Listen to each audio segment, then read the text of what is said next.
Hi guys, my name is Lakshmi Dewi Harischandra and I'm from International University Liaison Indonesia, majoring in International Relations batch 2019.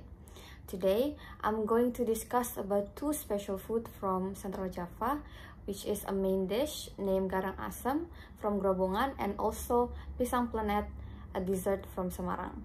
Hope you enjoy the video. The first dish that I'm going to discuss is garang asam. As I've mentioned before, the spicy, fresh, and sour chicken soup came from Grobongan, Central Java. If you're wondering about the name garang asam came from, there are two theories. The first one, it came from the ingredients. So the name garang asam contains two words, garang and asam. Garang, which also means spicy, came from the chili, and asam, which means sour, came from the star fruit. And the second theory is from the name of one of the villages in Kudus, Central Java. When we're talking about the history of garang asam, in the past, garang asam was only able to be consumed by the rich people. Why? It was because the use of free-range chicken as its ingredients. As we all know, free-range chicken was rather expensive, so middle to lower class people unable to purchase them. The use of free-range chicken is also because when being cooked, it is not easily decayed. Spreading to its neighboring cities, the original garang asam is modified according to each city and has its own differences. In Central Java, it has its own version in Semarang, Demak, Kudus, Pati, Pekalongan, and Solo. Its difference includes the use of coconut milk and the use of banana leaf in the making.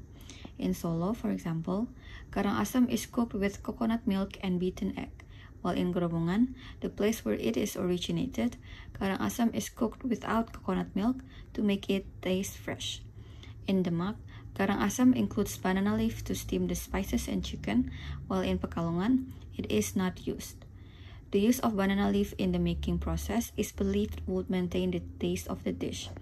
Even, some people add plastic on top of the banana leaf before putting the spices and the chicken so it doesn't leak easily. But it isn't done widely since the use of plastic bag in steaming considered unhealthy. Here are the ingredients that you need to make garang asam. In this picture, you can see that the ingredients are divided into three categories, which are the one that being crushed, mashed, and also chopped. The ones that being crushed are galangal and lemongrass. The one that being mashed are shallots, garlic, candle nut, and ginger, while the ones that being chopped are cayenne pepper, tomatoes, green tomatoes, and starfruit or bilimbi. Aside from these ingredients, you also need chopped free-range chicken, banana leaves, and also toothpick. You also need ingredients for seasoning such as salt, sugar, and powdered broth, as well as water.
The second food that I want to discuss more is more of a dessert or snack, which is the legendary Pisang Plenet.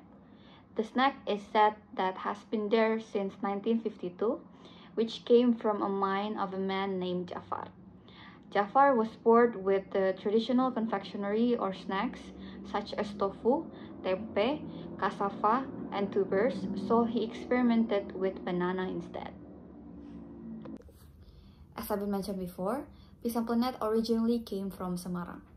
At first, it was peddled in a classic way, which is using a pole in the shoulder.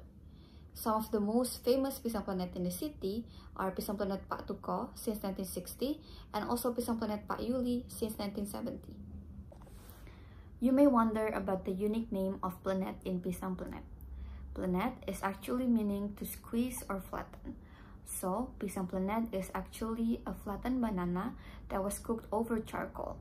Yes, you did not misheard. The Pisang Plenet is cooked over charcoal, which contribute to the carbonic taste of the snack. In Semarang, you can find roadside stall sellers still using charcoal burner to burn the banana to maintain the original charcoal taste. In making Pisang Plenet, you only need few ingredients, such as chocolate sprinkles and cheese for the topping, as well as saba banana or pisang kepok. The use of saba banana is because its texture is not too soft, or as Javanese said, mengkep. It is a little stern, which is suitable for cooking by burning.